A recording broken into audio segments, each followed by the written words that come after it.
Bismillahirrahmanirrahim. Assalamualaikum warahmatullahi wabarakatuh. Jumpa kembali bersama Aida Happy Family YouTube channel, saluran edukasi, hiburan dan informasi. Topik kita kali ini masih berlanjut pada 5 nasihat yang berisikan himbauan. Diambil dari kitab Nasaihul Ibad karya Syekh Nawawi Al-Bantani. Marilah sebelum kita memulai pembacaan Nasaihul Ibad, kita bertawasul. Bismillahirrahmanirrahim.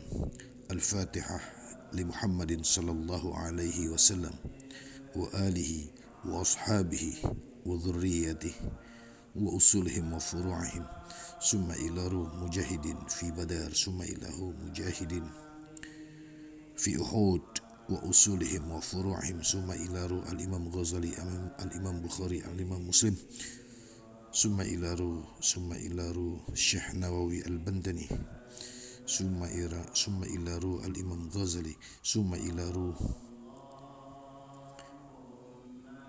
Wali Songo Indonesia summa ilaru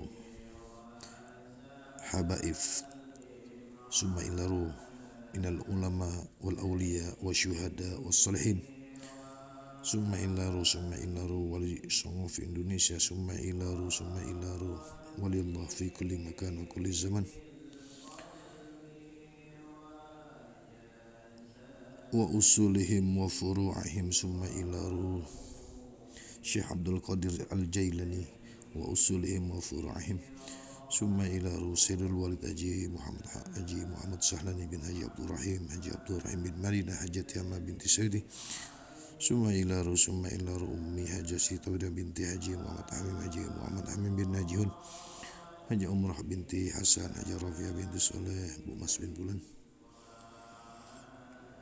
Mukhtar bin Sayyidi summa iwa usulihim wa furu'im summa ilaru Bapak Sayyidi bin Umar summa ilaru Ibu Khadijah binti Haji Abdul Rasid wa usulihim wa furu'im bi anallahu li darajatin fil jannah wa yanfa'una bi asrarihim wa anwarihim wa ulumihim wa nafaatihim fid dini wa dunya wal akhirah. Syai'a lahum al-Fatihah. A'udzubillahi minasyaitonir rajim. Bismillahirrahmanirrahim. Alhamdulillahi rabbil alamin. Ar-Rahmanir Rahim. Maliki yaumiddin. Iyyaka na'budu wa iyyaka nasta'in. Ihdinas siratal mustaqim. Siratal ladzina an'amta 'alaihim ghairil maghdubi 'alaihim waladdallin. Rabbi ighfirli wa liwalidayya amin. Bismillahirrahmanirrahim. Ya Hayyu ya Qayyum, ya Hayyu ya Qayyum, ya Hayyu ya Qayyum. Allahumma salli wa sallim ala Sayyidina Muhammad wa ala ali Sayyidina Muhammad. Rabbi shrah li sadri wa yassir li amri wa hlul 'uqdatam min lisani wa yafqahu qawli. Bismillahirrahmanirrahim. 5 kalimat dalam kitab Taurat. Hasan Al-Basri rahimahullah berkata, telah tertulis 5 kalimat demikian dalam kitab Taurat. Pertama, sesungguhnya kekayaan itu terdapat pada sifat qanaah, merasa cukup. Yang kedua, sesungguhnya keselamatan itu terdapat pada uzlah, mengasingkan diri. Yang ketiga, sesungguhnya kehormatan itu terdapat pada pengendalian hawa nafsu. Yang keempat, sesungguhnya kenikmatan hidup itu terdapat pada kehidupan yang panjang, akhirat atau di dalam surga. Yang kelima, sesungguhnya kesabaran dalam ketaatan itu hanya pada hari-hari pendek, yaitu kehidupan dunia.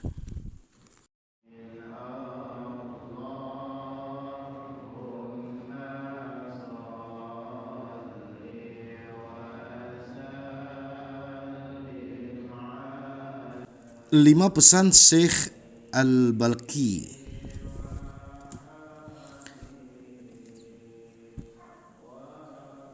Syekh Al-Balqi adalah Syaqiq Al-Balqi rahimahullah adalah guru Hatim Al-Asyam. Terdapat kisah tentang sebab tobat Syekh Al-Balki. Dahulu beliau adalah salah satu anak saudagar kaya. Suatu hari, dia pergi berdagang ke wilayah Turki. Sesampainya di sana, dia memasuki rumah yang penuh dengan berhala. Dia melihat seorang pelayan di dalamnya dengan rambut dan jenggotnya yang telah dicukur. Syakik berkata kepada pelayan tersebut, "Sesungguhnya engkau mempunyai Tuhan yang Maha Mencipta, yang Maha Hidup, Maha Mengetahui, dan Maha Kuasa atas segalanya. Maka sembahlah Dia dan janganlah engkau menyembah berhala ini. Janganlah engkau menyembah berhala-berhala ini yang tak sanggup memberimu manfaat maupun mudarat." Si pelayan itu pun berkata, "Apabila kondisinya adalah seperti yang engkau ucapkan bahwa Dia Maha memberi rizki kepadamu, lalu untuk apa engkau bersusah payah hingga berniaga sampai ke sini?" Dari jawaban pelayan itu, Syakik tersentak dan sadar dan menjalani hidupnya dengan zuhud. Kisah lain mengatakan bahwa kezuhudan Syakik Al-Balki bermula saat ia melihat seorang budak bermain-main. Padahal paceklik melanda semua orang. Syakik Al-Balki pun bertanya pada budak itu, "Apakah pekerjaan Anda? Bukankah Anda mengetahui bahwa banyak orang menderita paceklik?" Budak itu menjawab, "Saya tidak mengalami paceklik karena tuan saya memiliki kebun yang subur dan hasilnya cukup untuk memenuhi kebutuhan kami." Bermula dari jawaban itu, Syakik Al-Balki merenung dan berkata, "Jika budak itu saja tidak resah di masa paceklik karena merasa tuannya kaya, bagaimana mungkin seorang muslim layak untuk resah sedangkan tuannya Allah Subhanahu wa Ta'ala adalah Zat yang Maha Kaya." Suatu ketika Syakik Al-Balki pernah berpesan, "Hendaklah kalian melakukan 5 perkara berikut. Pertama, sembahlah Allah sebanyak engkau mengharapkan kebaikan dan karunia-Nya. Yang kedua, ambillah dari harta dunia sekedar untuk keperluan hidupmu. Yang ketiga, berbuatlah dosa kepada Allah selama engkau merasa kuat untuk menahan azab yang akan ditimpakan Allah. Yang keempat, persiapkanlah bekal semasa hidup di dunia sesuai lamanya engkau akan tinggal di alam kubur. Yang kelima, lakukanlah amal untuk mendapatkan surga sesuai tingkatan yang engkau inginkan." Dalam kesempatan lain, Syakik Al-Balki mengatakan,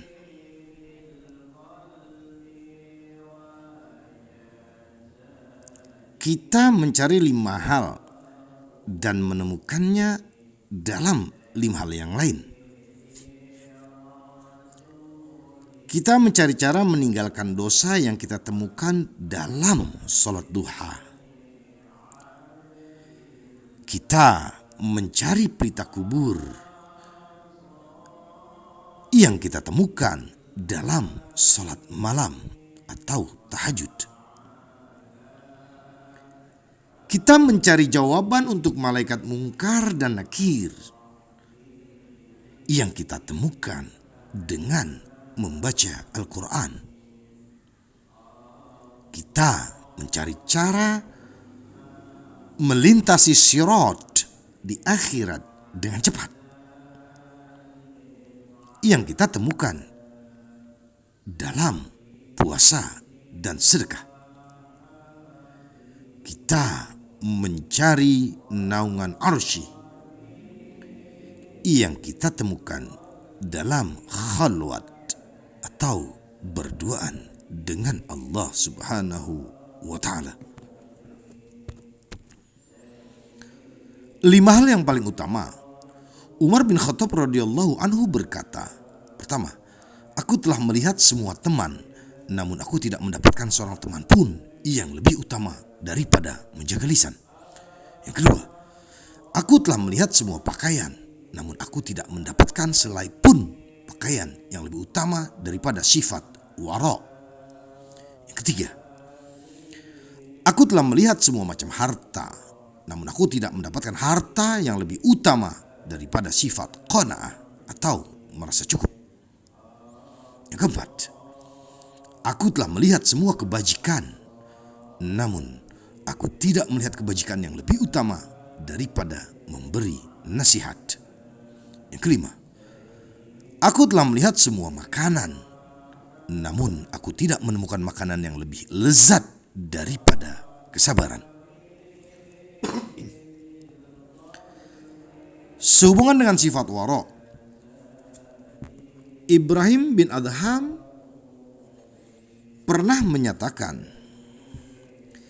sifat wara adalah meninggalkan segala hal yang subhat. Adapun meninggalkan hal-hal yang tidak bermanfaat adalah dengan meninggalkan hal-hal yang sudah semestinya ditinggalkan. Rasulullah Shallallahu Alaihi Wasallam bersabda, jadilah engkau hamba yang wara, maka engkau akan menjadi orang yang paling taat beribadah.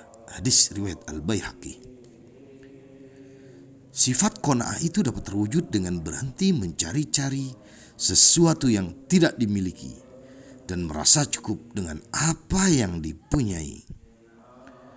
Baginda Rasulullah Shallallahu Alaihi Wasallam bersabda, jadilah orang yang wara, niscaya engkau akan menjadi orang yang paling taat beribadah.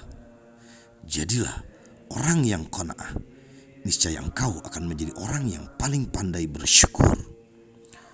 Cintailah sesama sebagaimana engkau mencintai dirimu sendiri. Niscaya engkau akan menjadi mukmin sejati.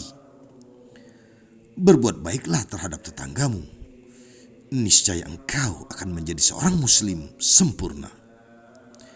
Kurangilah tertawa, karena banyak tertawa dapat membuat hatimu mati.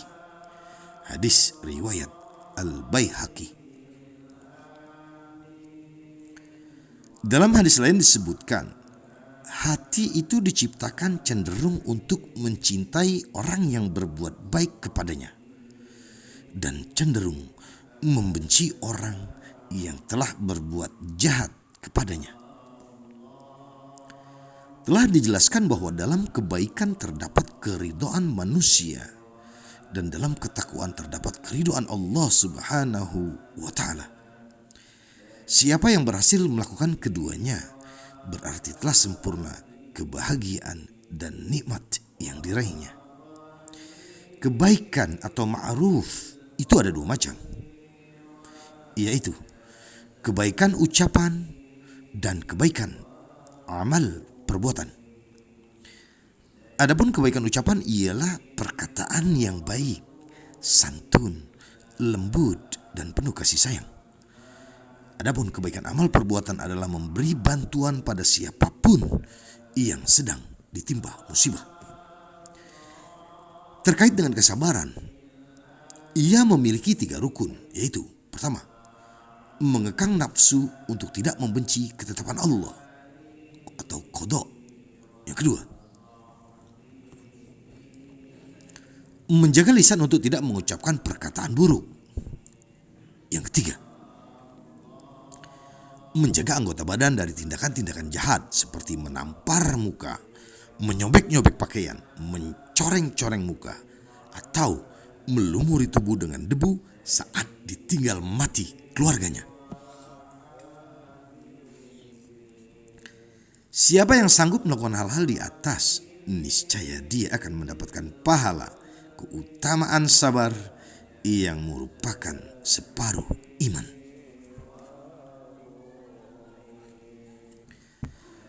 Lima perkara yang merupakan inti zuhud.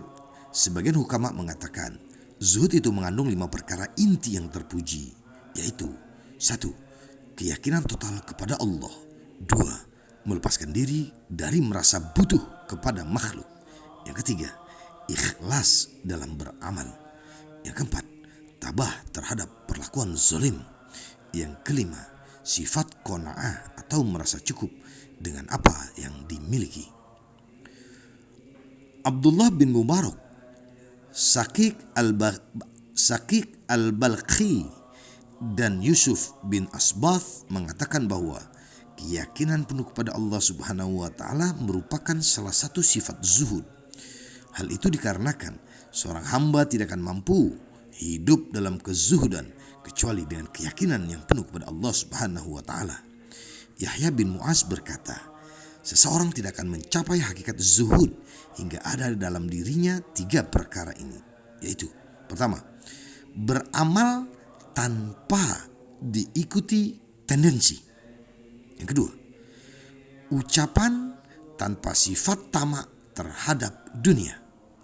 Dan yang ketiga, kemuliaan tanpa jabatan. Tentang hakikat zuhud, Rasulullah Shallallahu Alaihi Wasallam bersabda dalam hadis yang diriwayatkan oleh Abu Dzar Al-Ghifari, zuhud terhadap kehidupan dunia bukanlah dengan mengharamkan yang halal, bukan pula dengan menyia-nyiakan harta, akan tetapi yang dimaksud zuhud itu adalah ketika keyakinanmu terhadap apa yang ada di tanganmu tidak melebihi keyakinanmu terhadap apa yang ada di tangan Allah. Selain itu, engkau lebih senang menerima pahala sabar menghadapi musibah sekalipun musibah itu terus menimpa dirimu. Hadis riwayat At-Tirmidzi dan Ibnu Majah. Syekh Junaid berkata, zuhud adalah hati yang tidak risau saat tidak memiliki apa-apa. Sufyan Tsauri berkata, zuhud itu tidak berpanjang angan-angan atau tulul amal dalam urusan dunia. Bukan dengan memakan makanan yang tidak enak, bukan pula mengenakan pakaian kusam, meskipun benar bahwa hal-hal tersebut merupakan tanda kezuhudan dan faktor-faktor yang mendorong seseorang untuk hidup zuhud.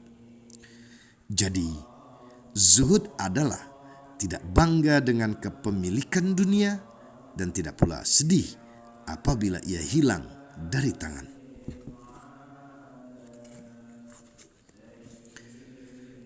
Lima kalimat dalam munajatnya ahli ibadah. Beberapa ahli ibadah memanjatkan doa kepada Allah Subhanahu wa Ta'ala dengan kalimat-kalimat berikut. Ilahi tulul amali gharrini wa hubbu dunya. Ilahi tulul amali gharrini wa hubbu dunya ahlakani wasyaitanu adallani wan nafsul ammarah bisu'i anil haqqi mana'atni wa qarinus su' alal ma'siyati a'anani fa'aghthini ya ghiyathal mustaghithin fa illam tarhamuni faman dzalladzi yarhamuni ghairak. Pertama, khayalan tinggi telah membuatku terpedaya. Cintaku pada dunia telah membinasakanku. Setan telah menyesatkanku. Nafsu amarah telah menghalangiku dari kebenaran. Teman yang jahat telah membantuku dalam kemaksiatan. Maka dari itu, tolonglah aku, wahai Zat yang maha memberi pertolongan kepada siapa saja yang memohon pertolongan. Jika engkau tidak merahmatiku, maka siapa lagi yang akan merahmatiku? Allah Subhanahu wa ta'ala telah mencela tingginya khayalan melalui firman-Nya. Biarkanlah mereka di dunia ini makan dan bersenang-senang dan dilalaikan oleh angan-angan kosong mereka. Kelak mereka akan mengetahui akibat perbuatannya.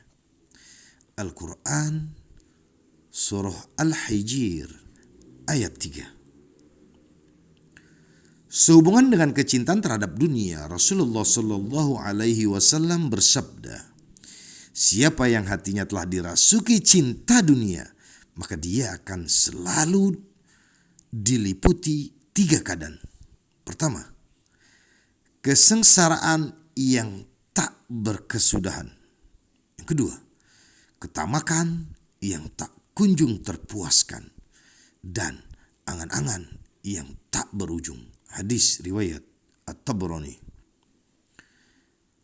Ali bin Abi Thalib radhiyallahu anhu pernah mengatakan, 2 perkara yang aku takutkan menimpa kalian adalah mengikuti hawa nafsu dan angan-angan kosong.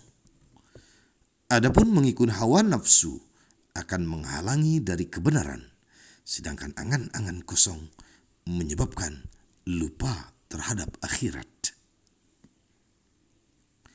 Abu Sulaiman Ad-Darani berkata, amal perbuatan yang paling utama adalah amal yang bertentangan dengan hawa nafsu. Adi bin Zaid mengungkapkan dalam syairnya, tentang diri seseorang janganlah tanya padanya, namun tanyakanlah kepada teman karibnya. Sebab setiap orang yang berteman akan selalu mengikuti perilaku temannya. Jika engkau berada pada suatu masyarakat, bergaullah dengan orang-orang baik. Janganlah engkau bergaul dengan orang yang hina, sebab engkau akan bersama mereka dalam kehinaan.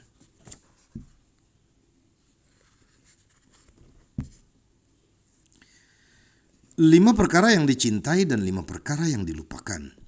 Rasulullah Shallallahu Alaihi Wasallam bersabda, akan tiba suatu masa pada umatku yang di saat itu mereka akan mencintai 5 perkara dan akan melupakan 5 perkara lainnya. Mereka mencintai dunia dan melupakan akhirat. Mereka mencintai kehidupan dan melupakan kematian. Mereka mencintai istana-istana megah dan melupakan kubur. Mereka mencintai harta dan melupakan hisab.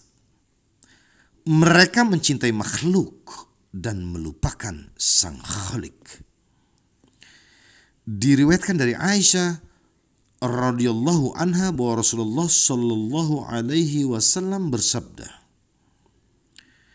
siapa yang setiap harinya membaca doa, Allahumma barikli fil mauti wa fima ba'dal maut. Ya Allah, berkahilah aku di saat menghadapi kematian dan sesudah kematian sebanyak 25 kali. Kemudian dia meninggal di atas kasurnya, Allah akan memberinya pahala mati syahid. Hadis riwayat At-Tabrani. Dalam riwayat lain Rasulullah Shallallahu Alaihi Wasallam juga bersabda, zuhud itu adalah ketika engkau mencintai apa yang dicintai oleh penciptamu, membenci sesuatu yang dibenci Allah, dan meninggalkan yang halal dari dunia sebagaimana engkau meninggal yang haram darinya. Karena yang halal dari dunia pun masih akan dihisap, dan yang haram pasti akan dibalas dengan azab. Hendaklah engkau menyayangi sesama manusia. Hendaklah engkau menyayangi sesama muslim sebagaimana engkau menyayangi dirimu sendiri. Hendaklah engkau menyudahi perkataan yang tidak memberimu manfaat sebagaimana engkau menyudahi hal-hal yang haram. Hendaklah engkau berhenti dari banyak makan sebagaimana engkau merasa jijik untuk memakan bangkai yang busuk. Hendaklah pula engkau menjaga diri dari keindahan dunia dan gemerlapnya sebagaimana engkau memelihara diri dari api neraka, serta janganlah berangan-angan kosong. Demikian itulah hakikat zuhud yang sebenarnya. Hadis riwayat Ad-Dailami. Seseorang apabila telah berangan-angan kosong akan melupakan kematian dan kesengsaraan akhirat.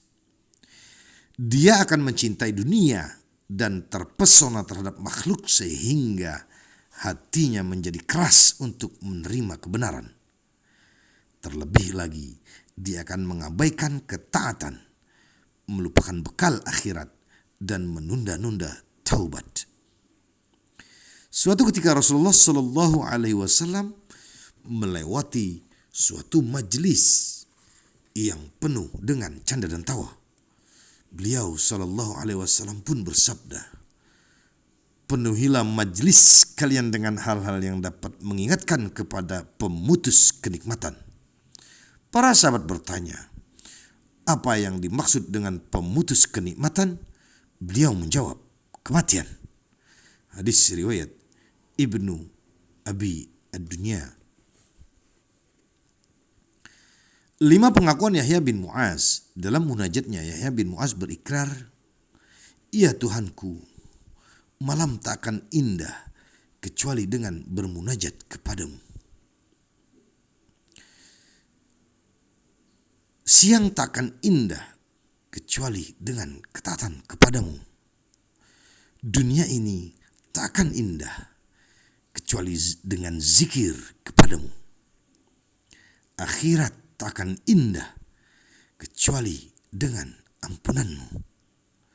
Surga tak akan indah kecuali dengan melihatmu. Ali bin Abi Thalib radhiyallahu anhu juga pernah melantunkan bait-bait syair berikut ini dalam munajatnya. Mohon maaf, bukankah engkau dengar, wahai zat pemberi karunia, atas seruan doa dari hamba lemah yang ditimpa musibah, yang tenggelam dalam lautan sedih dan gelisah, terpenjara kesalahan dan dosa-dosa. Itulah aku yang tiada hari kecuali menyeru dengan rendah hati.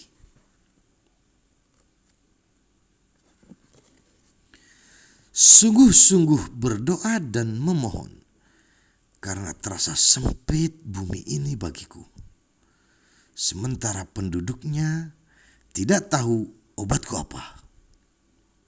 Sambutlah tanganku, wahai Zat yang Maha Agung. Wahai harapanku, aku sungguh sangat berharap ampunanmu. Kini aku datang dengan tangis. Rahmatilah tangisku itu. Aku menangis karena malu. Betapa banyak dosaku padamu. Aku terjerat gundah gulana. Engkaulah sang penghapus lara. Aku sakit. Engkaulah penyembuhnya. Harapan telah menegurku dan aku pun menyeru. Duhai Robku, wujudkan harapanku. Bagiku mungkin azablah balasannya. Namun aku berlindung dengan anugerahmu. Wahai Zat tumpuan harapanku, mohon kiranya Engkau beri aku maaf. Sebab aku tengah dirundung musibah dan penat. Terkait dengan keindahan dunia, Rasulullah Sallallahu Alaihi Wasallam bersabda, sesungguhnya dunia itu dilaknat dan apa yang ada di dalamnya juga dilaknat, kecuali zikrullah atau ibadah yang sepadan dengannya, orang alim dan orang yang menuntut ilmu. Hadis riwayat An-Nasai. Dalam hadis lain beliau sallallahu alaihi wasallam bersabda, ketika Allah menurunkan Nabi Adam dari surga ke bumi, sesuatu yang ada di sekitarnya turut berduka cita, kecuali emas dan perak. Allah pun berfirman pada keduanya, sesungguhnya aku telah jadikan kalian berdua berdampingan dengan salah seorang hambaku. Aku turunkan dia dari samping kalian berdua. Oleh karena itu, segala sesuatu yang ada di sekeliling dia bersedih, kecuali kalian berdua. Kemudian, emas dan perak berkata, wahai Tuhan dan pelindung kami, Engkau maha mengetahui bahwa Engkau telah menjadikan kami berdampingan dengannya di saat dia taat kepadamu. Maka di saat dia berdosa, kami tidak bersedih. Kemudian Allah berfirman pada keduanya, demi kemuliaan dan keagunganku, sungguh aku akan memuliakan kalian berdua hingga segala sesuatu tidak akan diperoleh kecuali dengan kalian berdua. Hadis riwayat Ad-Dailami. Wallahu a'lam bishawab. Demikianlah yang bisa dibacakan. Mohon maaf atas segala kekurangan, kekhilafan, serta kesalahan dalam membacanya di sana sini. Semoga video ini membawa manfaat untuk kita semua. Akhir kalam, wassalamualaikum warahmatullahi wabarakatuh.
المرسلين